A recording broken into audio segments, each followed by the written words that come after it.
Imagine it's February 2026. You're a retired school teacher in Santiago de Cuba. You haven't had electricity for 26 hours. Not 26 minutes, 26 hours. The food in your refrigerator spoiled 2 days ago. You threw it out, but there's nothing to replace it with because the markets have no supply. The water stopped running yesterday afternoon. You filled a bucket from a neighbor's cistern, but that cistern is almost empty too. And nobody knows when the trucks will come. You're sitting on your porch because it's cooler outside than inside, and you're watching your neighbors do the same thing. Nobody is talking. There's nothing to say. You've all heard the same rumors, that the oil shipments stopped, that Venezuela can't send anything anymore, that the government has maybe 2 weeks of fuel left, maybe less. Nobody knows for sure because nobody tells you anything for sure. You remember the special period. You were young then, but you remember the hunger. You remember when your father lost 20 pounds in a single year.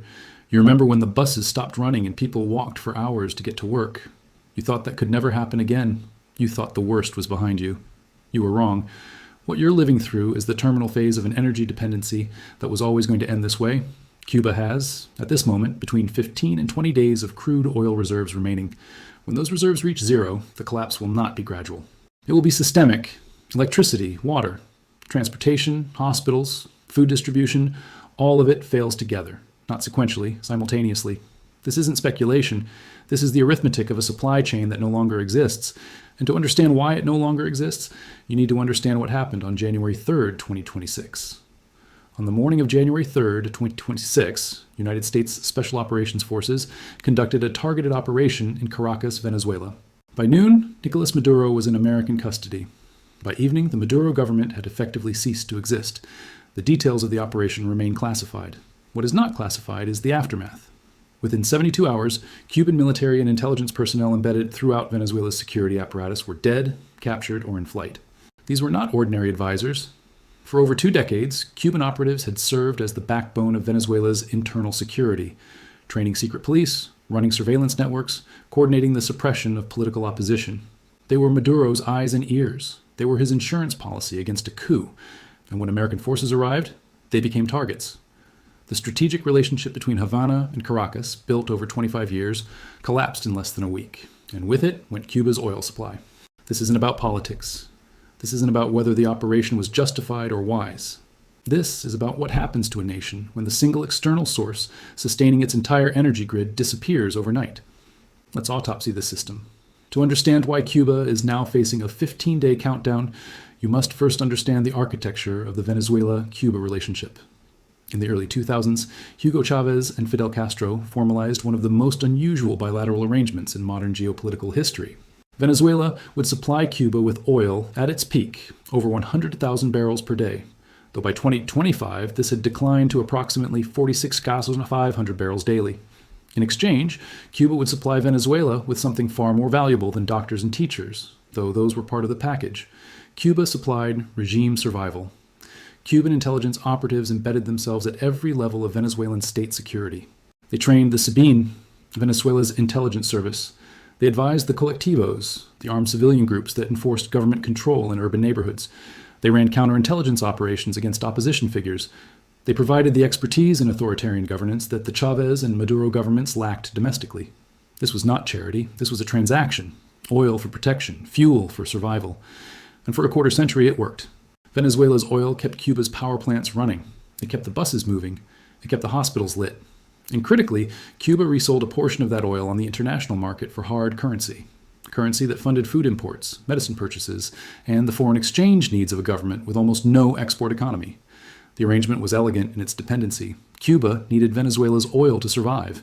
Venezuela needed Cuba's security apparatus to remain in power. Neither could abandon the other without catastrophic consequences. Until January 3rd, 2026, when Maduro fell, the oil stopped. Not gradually, immediately. The tankers that were scheduled to depart Venezuelan ports in January never loaded. The shipments that Cuba was counting on to maintain its 15 to 20-day buffer simply vanished from the logistics chain. And there was no backup plan. Actually, there was supposed to be a backup plan: Mexico. In the years leading up to 2026, as Venezuelan shipments became increasingly erratic, Cuba had cultivated a secondary supply relationship with Mexico. By 2025, Mexico was providing approximately 17,000 barrels per day to Cuba. Not enough to replace Venezuela, but enough to extend the buffer, to buy time during shortfalls. Combined with Venezuelan deliveries, Cuba was receiving roughly 63,700 barrels per day from external sources. This was still below the approximately 60,000 barrels per day that Cuba needs simply to maintain basic grid operations. The margin was razor thin, but it existed. And then the United States closed that margin. Within days of the Maduro operation, American diplomatic pressure on Mexico became intense. The message was straightforward. Any nation continuing to supply oil to Cuba would face tariff consequences and potential sanctions under existing American law. The Helms-Burton Act, which penalizes foreign companies doing business in Cuba, would be enforced to its fullest extent. The USMCA trade agreement, which binds Mexico's economy to the United States, provided additional leverage. Mexico capitulated, not immediately and not without protest. But by late January 2026, commercial oil shipments to Cuba had ceased. Mexico offered humanitarian aid, food, medicine, limited fuel for hospitals, but not the sustained crude oil deliveries that Cuba's electrical grid requires. The math became terminal. Cuba needs 60,000 barrels per day to keep basic systems functioning. Venezuela was providing 46,500. Mexico was providing 17,000. Together, they provided 63,700, just barely enough. With both sources cut, Cuba's supply dropped to its domestic production of roughly 35,000 to 40,000 barrels per day. That's a shortfall of 20,000 to 25,000 barrels every single day. At that rate of deficit, existing reserves deplete in approximately 15 to 20 days. And then the grid doesn't just suffer rolling blackouts. The grid fails entirely. This is the arithmetic. It doesn't negotiate. It doesn't respond to speeches or defiance or revolutionary spirit. It simply runs to zero. Let's be precise about what the United States is doing, because understanding the mechanism matters more than judging it. Following the Maduro operation, the Trump administration signed Executive Order 14380, which formally expanded economic pressure on Cuba with the explicit goal of regime change. Secretary of State Marco Rubio, in public remarks, stated the objective without diplomatic ambiguity. The current Cuban government must fall, and American policy will ensure that it does. The strategy is not military invasion. The strategy is economic siege. The Helms-Burton Act remains fully enforced, preventing foreign investment and penalizing any international company that does business with entities connected to the Cuban state. Tariff threats ensure that potential oil suppliers, Mexico, Algeria, any Caribbean transshipment hub, face economic consequences for assisting Cuba. Banking sanctions make it nearly impossible for Cuba to conduct international financial transactions. And at the center of the strategy is oil. Oil is the choke point. Without it, nothing else functions. Not the electrical grid, not the water pumps, not the hospitals, not the transportation network, not the food distribution system. Everything in modern Cuba runs on electricity, and electricity runs on oil. The United States has calculated correctly that cutting oil achieves what an invasion could not: systemic collapse without American casualties, without international condemnation of military action, without the complications of occupation. The siege does the work, time does the work, the arithmetic does the work. This is not a new strategy. It is the same strategy applied to Iraq in the 1990s, to Venezuela over the past decade, to Iran for 40 years. Economic pressure designed to make governance impossible, thereby forcing either regime change or regime capitulation. The difference in Cuba's case is the timeline. 15 days, maybe 20. That's not a long siege, that's a countdown. Here is where many observers make a critical error. They assume that in a multipolar world, Cuba will be rescued by Russia or China. They assume that great power competition means alternative supply chains. They assume that because Moscow and Beijing rhetorically oppose American hegemony, they will materially support Cuba's survival. This assumption is wrong. Let's examine Russia first. Russia has, in the weeks since the Maduro operation, condemned American actions in the strongest terms. Russian state media describes the Cuba situation as imperialist aggression. Russian diplomats at the United Nations have called for international solidarity, and Russia has sent oil to Cuba, one tanker. A single tanker carries approximately 500,000 barrels. At Cuba's current consumption rate, that provides roughly 20 days of supplemental fuel. It buys time, it does not solve the crisis. And Russian support has been declining for years, long before the current emergency. In 2022, Russia provided significant fuel shipments to Cuba as a geopolitical gesture following the Ukraine invasion, a signal that Russia could project influence into America's backyard. But those shipments required resources that Russia increasingly cannot spare. The war in Ukraine consumes Russian logistics, Russian finances, Russian strategic attention. Sanctions have complicated Russian oil exports globally, forcing Moscow to prioritize high-paying customers in India and China. Cuba is a symbolic ally. It is not a strategic priority, and symbols do not fill fuel tanks. Now, let's examine China. China has issued statements condemning the American embargo. Chinese officials have called for respect of Cuban sovereignty. Chinese state media has highlighted the humanitarian dimensions of the crisis.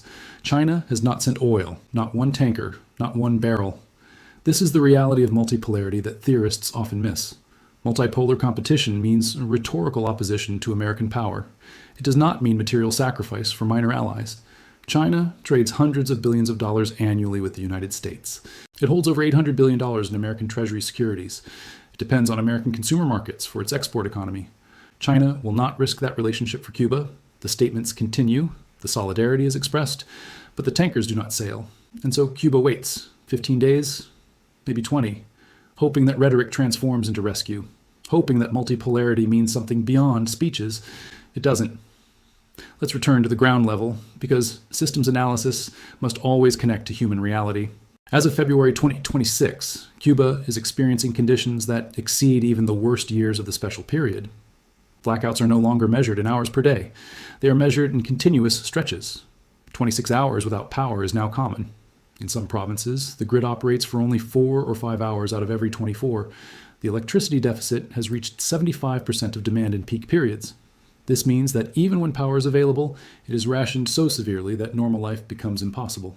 Without electricity, water systems fail. Pumping stations cannot operate.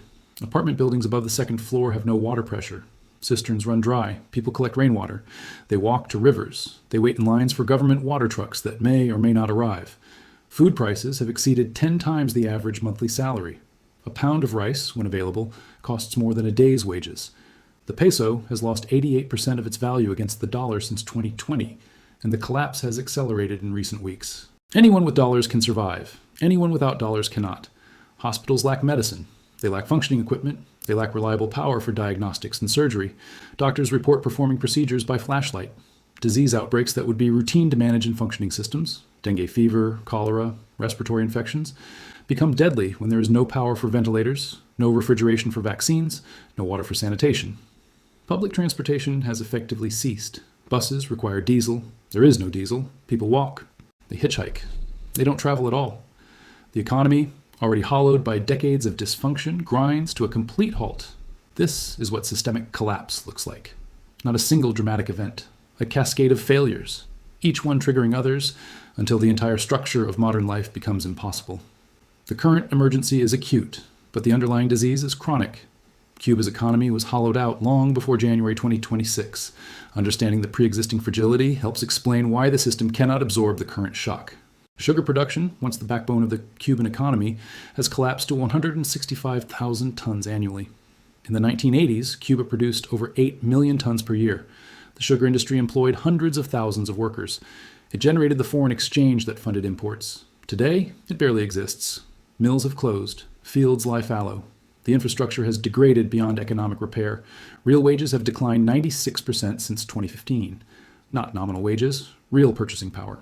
A Cuban worker today can buy 1/25 of what a Cuban worker could buy a decade ago. This is not stagnation. This is economic evaporation.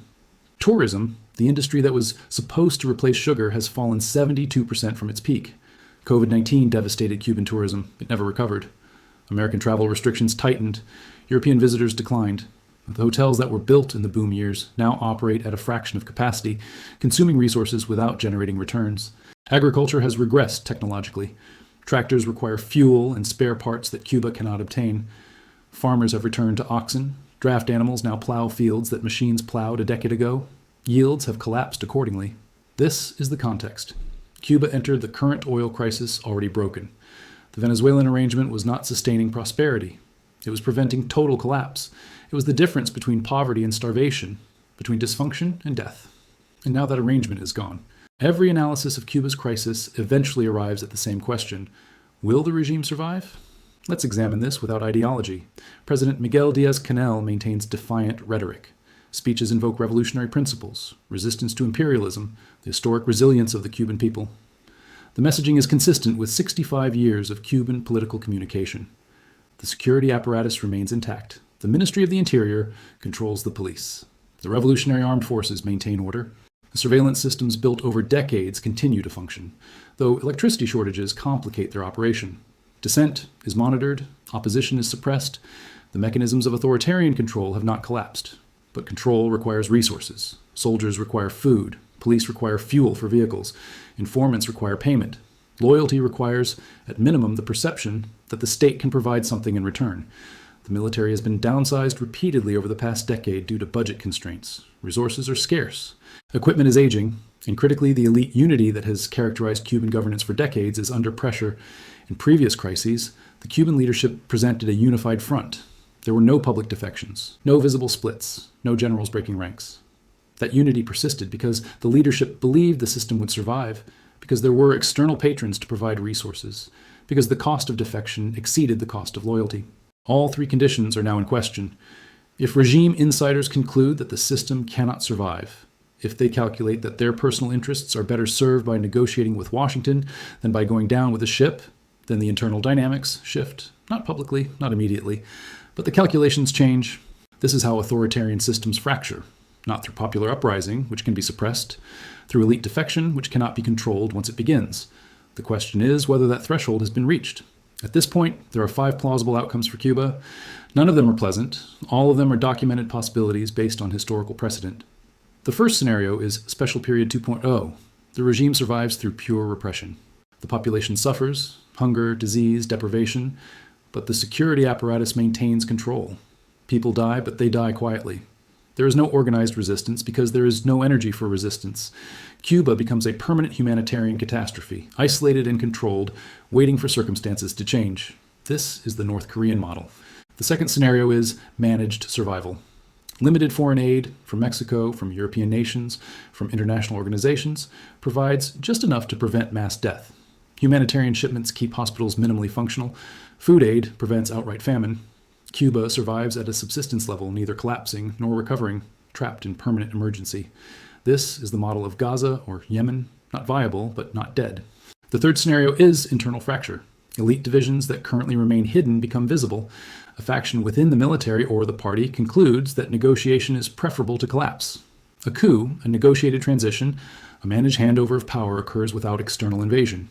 This is the model of the Soviet Union's end, a system that imploded from within when insiders stopped believing. The fourth scenario is external intervention. The United States or a coalition imposes a naval blockade, enforces a no-fly zone, or conducts limited military operations to hasten regime change.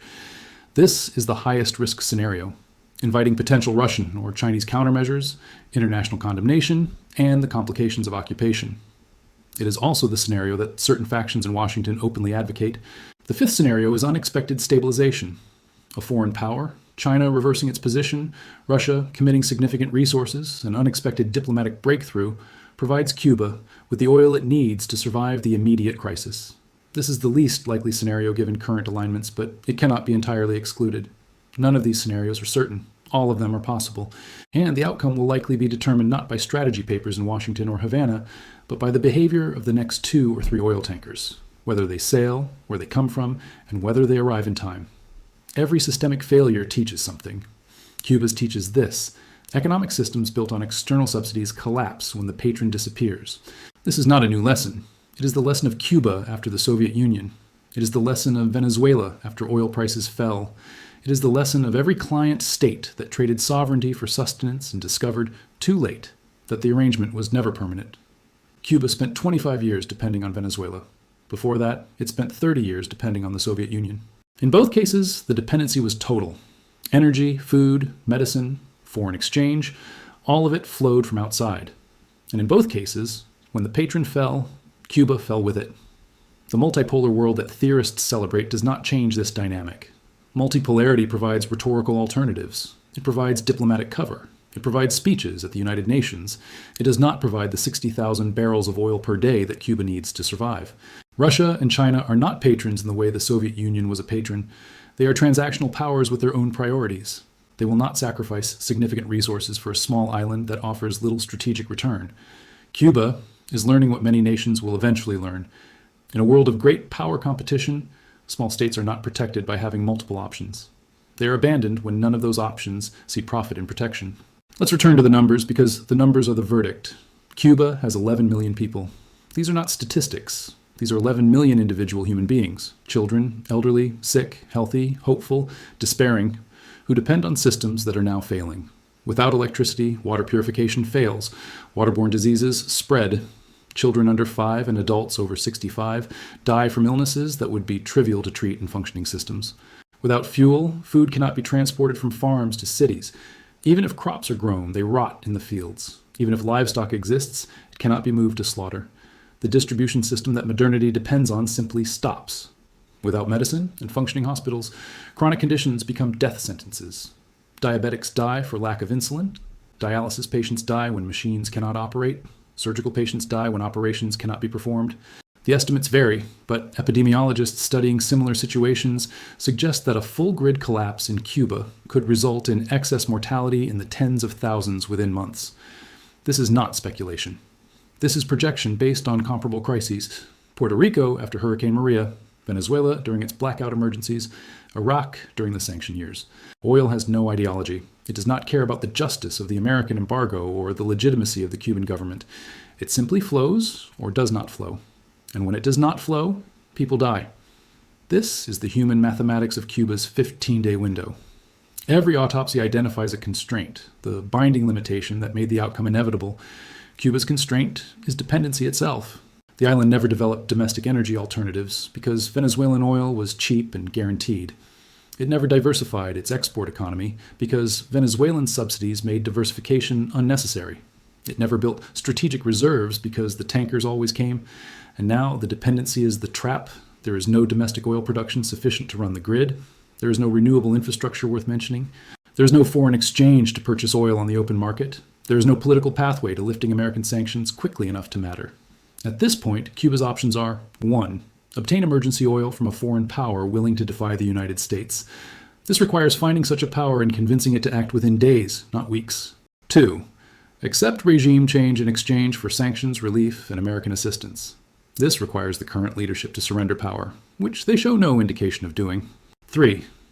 Endure collapse and hope the system survives through repression and subsistence, waiting for future circumstances to change. None of these options are good, none of them are painless. That's the constraint. This isn't only about one island. Cuba is a case study in a pattern that will repeat across the coming decades. As great power competition intensifies, as economic warfare becomes the preferred alternative to military conflict, as supply chains become weapons, more nations will find themselves in Cuba's position. Small states dependent on larger patrons, client economies that traded flexibility for subsistence, energy systems built on imports that can be cut with a policy decision in a distant capital. The nations most vulnerable share common characteristics: limited domestic resources, concentrated export economies, authoritarian governance that prevents adaptive reform, and dependency on a single patron or a single commodity. Cuba checks every box. Venezuela checked every box. Sri Lanka checked every box. And there are dozens of other nations that check most of them. The lesson is not that American policy is uniquely cruel or unusually effective. The lesson is that dependency itself is the vulnerability. And in an era where economic warfare is normalized, dependency is death. By March 2026, the verdict will be visible. Either oil arrives from somewhere, Russia, a covert Venezuelan shipment, an unexpected international intervention, or it doesn't. Either the grid stabilizes at minimal function, or it collapses entirely. Either the regime adapts, or it fractures. The countdown that began on January 3rd cannot be paused. It can only be extended by a tanker here, a humanitarian shipment there, or it reaches zero. This channel documents systems as they fail. It examines the architecture of collapse before the collapse becomes obvious. It asks not what people hoped would happen, but what the mechanisms made inevitable. Cuba's oil crisis is not a surprise. It is the arithmetic of a dependency that was always going to end this way. The only question was when and what would trigger it. Now we know 15 days, maybe 20, and then the lights go out. We began with a retired school teacher in Santiago de Cuba, sitting on her porch in the dark, remembering the special period and realizing that something worse has arrived. She is not a metaphor. She is a human being. There are millions like her, waiting for water trucks, counting the hours of blackout, rationing food that costs more than they earn, watching their children grow thin and their parents grow sick. The systems that were supposed to protect them failed, not because of hurricanes, not because of earthquakes, because of decisions made decades ago in Havana and Caracas and Washington by people who will never sit in the dark waiting for power that may not come. This is the reality of systemic failure. The architects rarely pay the price. The ordinary people always do. Cuba's 15-day window is not a prediction. It is a measurement. It is the distance between where the island stands and the point where everything stops. History does not repeat. but it rhymes. And this rhyme has been heard before, in the hunger of the special period, in the collapse of Venezuela, in every nation that trusted its survival to someone else's generosity. The question is no longer if, the question is what comes after. This is historical and educational analysis based on documented patterns in current events. It is not financial or investment advice. This channel exists to examine the autopsy before the body is cold. Most people will not see these patterns until the lights go out. By then, the countdown will be over and the verdict will be written in darkness.